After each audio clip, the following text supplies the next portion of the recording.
Do y'all remember early this year when I said we just needed to hope that common sense made a comeback? I think we're about to end the year without common sense making a comeback. And it's not as scary as I thought it would be. Perhaps it's not as scary as I thought it would be because I do see some people starting to speak out about the hostility that they're seeing in the world and who is generating it and why it needs to be handled, discussed, and projected into the mainstream light so that we can all see it. And I see a lot of this starting to happen. I see a lot of people starting to really stop hiding the negative things in life. That's great because when you hide things, they tend to multiply. We don't want 2020 multiplying, not anytime soon. So I see a lot of people that are terribly scared about where the world is going. I'm not terribly scared about the world is going, possibly because of my faith, because I know how the story ends, and I know that I'm okay. But I understand that other people do have a little bit of anxiety about what's going on in this world. And back in the spring, when all of this started, we were sent home, and we were sent home in fear. We were sent home to worry about what was going to happen to our families and our communities and our nation.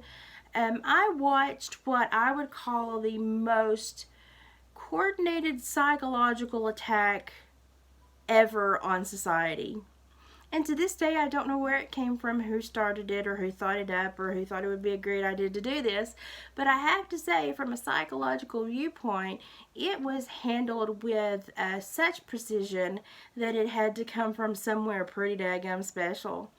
I've watched them move the fear threshold back and back and back closer to people so that people live in more fear and they feel constant fear, which is amplified anxiety, which makes people look for leaders. And when people look for leaders and they're anxious and they're fearful, they will normally grab onto the first person that seems to be afloat.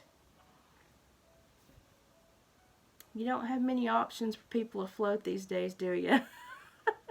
It's kind of funny and it's kind of not. But I always said that the real kicker, the real thing that was going to determine how the world was going to recover from this was what would happen when we came out of lockdown and after we had sat home for months and our little hysterical hate filters that we had made to look at other people who wouldn't wear a mask and wouldn't run around with sanitizing gel affixed through their belt loops and wouldn't act like the world was on fire. Often said what is going to really determine what world we create after this is how we go out into society after we've sat at home for months with our little hysterical hate filters and viewed the world through different emotions. And I had hope, but as I watched people come out, I realized that they came out with more hate than they went in with, and instead of putting that hate aside and saying, I'm back out in the real world, I need to learn how to navigate the real world again, they said, oh no, this served me well for 3 months at home, which actually didn't. It didn't serve you well at all. It just comforted you. It comforted you in a sick and twisted way. They grabbed that hysterical hate filter and they took it out into the world with them. And so now everything they look at is through that hysterical hate filter. And it has kind of made the world go just a little cattywampus. I am concerned with the way that we want to ridicule, cancel, and jump on people. I am concerned with the way that we want to determine someone's worth based on how compliant to government mandates they are. I am concerned that we have allowed a virus, of which we have too many to number in our world and in the ecosystem that we live in daily. I'm concerned how we've let a virus dictate the human condition. And the human condition has faltered, failed, and landed flat on its behind in a sorry state. And I think probably the thing that I've been more concerned about than that is how we see the failure and the failings of our hysterical hate, filters, and how it doesn't project the truth, and how we on the backside figure out that, oh, we did more harm with that than good, and yet we still see people continuing continuing to use these faulty endeavors to try to have some kind of control in the world, some kind of emotional stability. Well, I'm here to tell you what, you're not going to get your emotional stability from a government mandate. You're not going to get your emotional stability from anyone that is external from you. And you're not going to get emotional stability until you spend a lot of time talking to yourself about what you will and will not allow to control your life. Right now, a lot of people are allowing other people to dictate and control their life. They will listen to whatever anyone else says. I'm kind of the person that I will take any and all information, dump it in a pile, look at it all, even if it seems stupid to other people or absolutely heinous or not necessary. I will stick it in the pile and I will sift through it, and at the end of the day, I will make my own determinations about how I'm going to navigate through all of that information. Some of it I may chuck, some of it I may put back for later, and some of it I may say, okay, I tend to believe in that, or I tend to put stock in that, so I'm going to hang on to that. But what I see that scares me the most is the absolute lack of desire for people to inundate themselves with information. They would rather have one stranger's solace as opposed to 5,000 community members' dialogue, communication.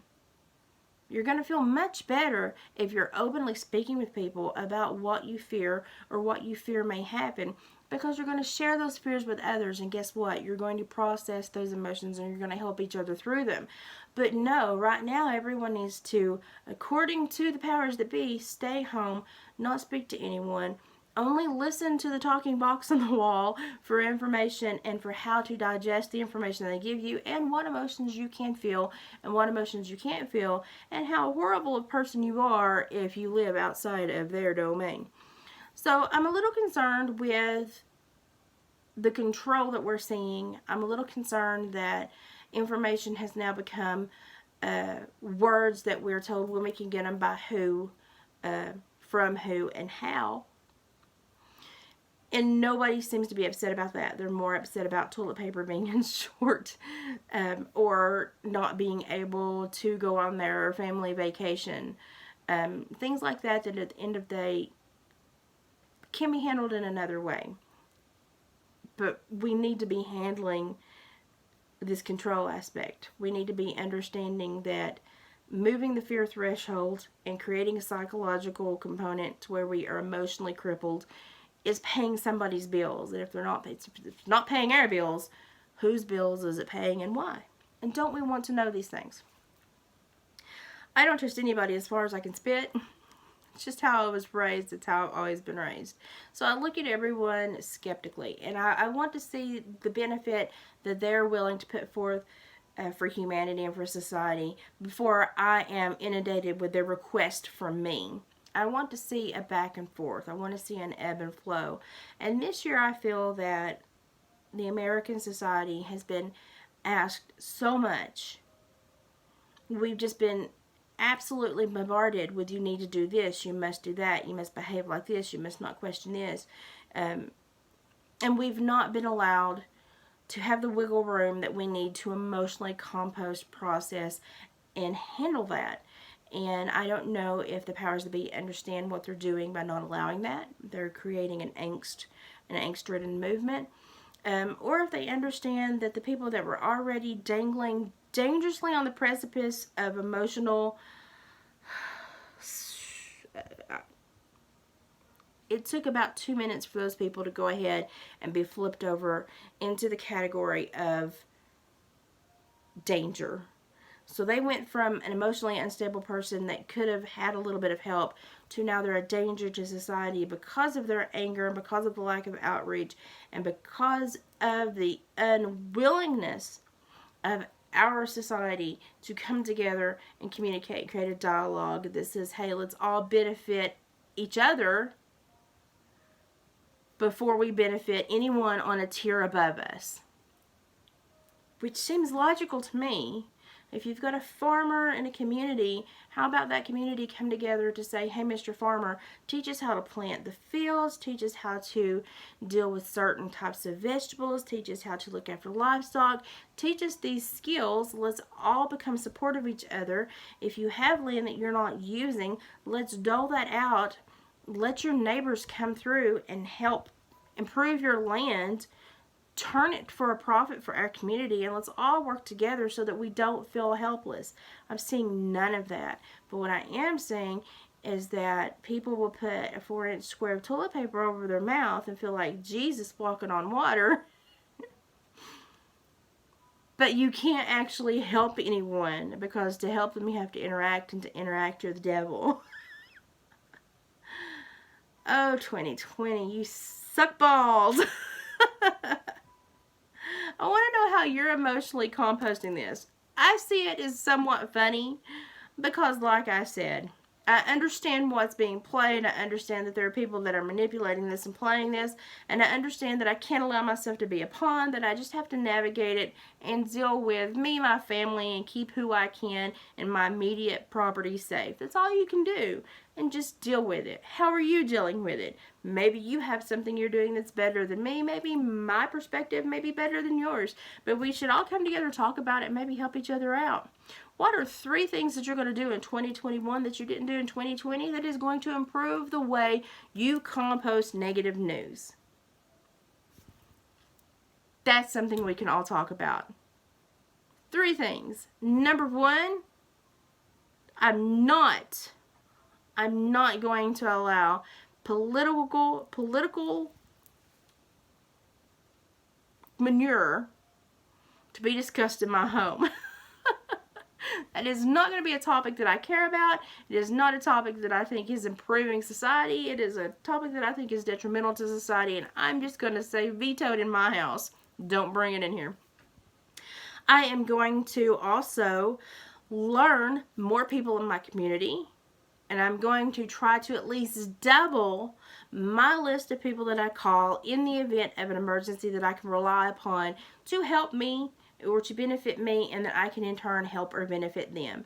It's all about scratching my back and scratching yours. And when you live in a community and you have smart, able-bodied people, help each other. Find a way to help each other and make that list. Make your own support group. Make your own 911 call list. You will feel better. And the third thing I think I'm going to do is remember to laugh every day. Because at the end of the day, a lot of the fears that a lot of people have manifested and toiled over this year have been things that they couldn't have controlled, that they couldn't have understood, that they couldn't have dictated, and that really was a waste of their emotional time and effort. And I lost friends because I would not give the same emotional effort, and because I was a little more lackadaisical, that's the word they used, about the whole 2020 crap that occurred. I just knew that I would, normally when you fling crap at the wall, a lot sticks at first, but then if you sit back and watch it, a lot of it will fall. And then you really have right there what you need to worry about. So I kind of wait to see what's going to stick and what's not. And they were not happy about that. And they felt that I was creating other people to look at things in the similar lazy manner, and that I would cause the demise of other people. So much for personal accountability, hey? But do 3 things differently next year that will benefit you and your immediate family and your immediate community. And do it with the knowledge that, the one thing we've learned in 2020 is that the people we count on are the people that we can see, talk to, run into every day, and that we know exist in reality in our world, that own land next to us, and that are right there in a moment's notice if we need help. I need to spend more time in that real world with those real people, discussing real issues and creating real ways to combat issues if they arise in my community. It's that easy, people. It's that easy. Create 3 things that you're going to do next year that are going to change the way that you tackle problems that you learned because 2020 sucked balls. And share them down below, because I want to know how you're going to improve your life because you could also help improve mine, and vice versa. So share all that goodness down below, and let's try for more vlogs for Christmas, because you know something, I've got the spirit going on and I want to share it. I want everybody to end the year on a happy note. There's so much to be happy about. And number one, I'm happy I cut all my hair off. This is so much easier to maintain. See yins.